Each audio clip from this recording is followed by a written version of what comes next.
All right, so today we're going to give our flowers to the billionaire, and his name is Dr. Herriot Tabuteau. This is a billionaire that holds over 200 patents and founded a biotech company worth over $6 billion, but they won't tell you about him.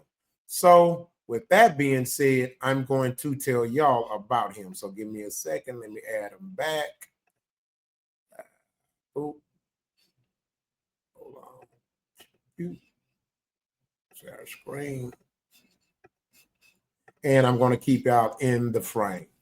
All right, so Dr. Tabuteau is the principal scientist, founder, and CEO of Awesome Therapeutics, a New York-based biotechnology company focused on discovering and developing new medicines for people living with brain disorders.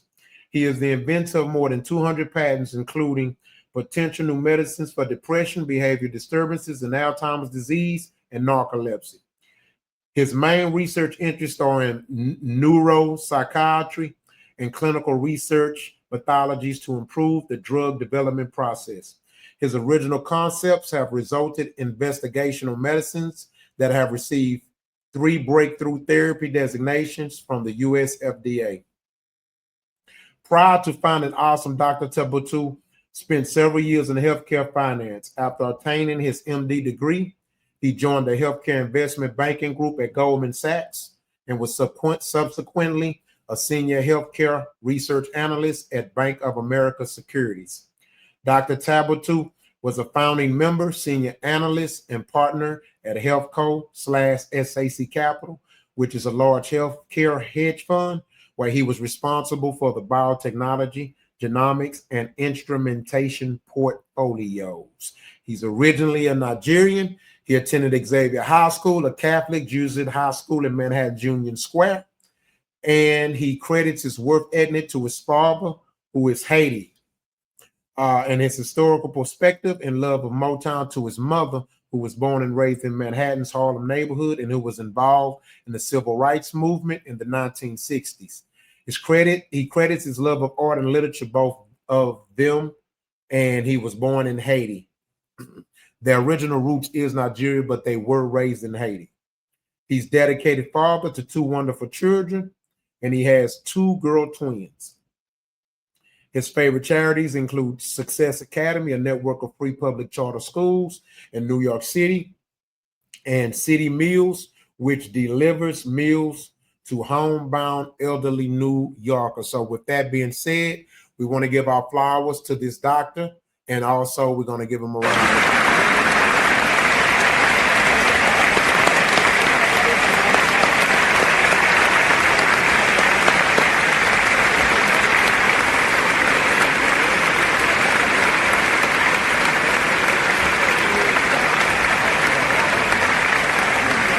Hey, right. How you be finding these people? Because like it be people, man. We do this segment on some people that be doing some extraordinary shit, but you don't never hear about it. Good question, man. I'm glad you asked me that, man. When it comes to our mindset, bro, this is what I was taught. You are what you absorb. Yeah. And so a lot of the times these be people that I've already known about or studied or was taught about or told about. And so like you said, it's a lot of this doesn't go in the media and stuff, and I tell people expect that from media that isn't owned by us and for us. You know what I mean? So now there are some of the flowers, of course, I don't know everybody, but my connection to those people like this that I do know, when I'm constantly studying and stuff like that, I run across them.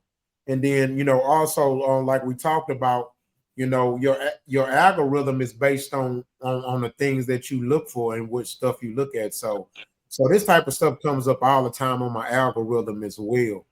You know what I mean? So yeah, man, it's one of them things, man, where sometimes you do gotta dig, but they're out there though. Yeah, they're out there. Yeah. Mhm. You know, but the good thing is we got people like us on a podcast like this that could, definitely give them some light. I think that's one of the beautiful things about this particular segment because, like I said before, there's no other podcast that does this. So this is a niche that we can say is ours. There's nobody else's. There's no one in YouTube land that does this. No, Yeah. not like this, because you'll get like dominant or prominent speakers to speak on it, and you'll learn about certain things, but they got an angle of what they doing. It's not free spirited or free flowing like this show, and still hit you with some like hard evidence or some knowledge, or like you said, a person that I ain't never heard of this person either, Yogi. I mean, I don't even know. I know I'd probably, some, because stuff like that come up my timeline every now and then, and people be like, whoa, okay, wow, I didn't know that. But Yeah. I never take it in the context of like, why ain't this on the main thing? Because I'm like, just like Rock said, I know they only, they only have to know what they want to know, man. Like, I'm gonna keep saying this. I told my son this. I mean, I travel places where they don't have to know. It's so insulated. They don't even have to know who they are. Yeah. They don't even have to know that they Yeah, are. they low key type people, man. Like they don't even want the fame, bro. Like they bust their ass to stay out of the way. Mm-hmm. Mhm. Shit, getting money and stay out the way. That's the dream, man. Yeah. Mm-hmm. Like and look, and let's take color from it, right? We can take color from it because again, it's not all about color to a lot of extent. Think about this.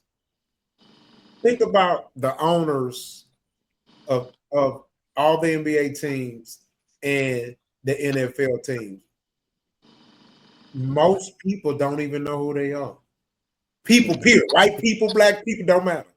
Yeah. Most of the fans of those teams don't even know who they are.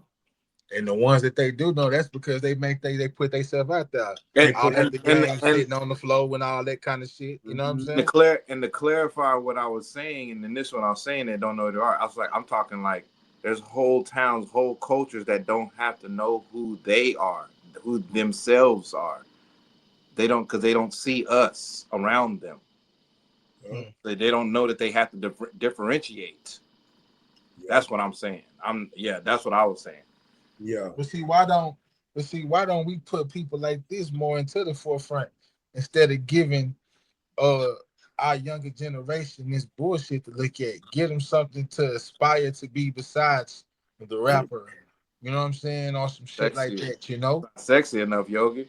Ain't sexy enough, man. Yeah. Yeah, man. Hey man. Since when is getting money not been sexy, nigga? Well, I was Well, just saying. I'm just saying the way to do. Yeah, of but course. That's what I said. it's We not. got to lead with that. We got to lead with Yeah, that probably in a movie, like make a movie about this cat yeah. and lead with that, like how they did. Frank Lucas. And then No, you that know, was Wolf on Wall Street. Wolf on Wall Street. Yeah. It still and was a then bad again, guy, but it made us like him because yeah. how that money was going, how he was Yeah. doing that. But he was And then actually a again, bad dude. we got to look at ourselves, bro, in the mirror. You know what I'm saying? Uh, you know, ain't nobody force feeding us shit either to a certain extent. We in an era where we're choosing what we eat. You know what I'm Yeah. saying? It's just like when we was talking about in the other episode, like, we got this weird sexual mental infatuation with the struggle.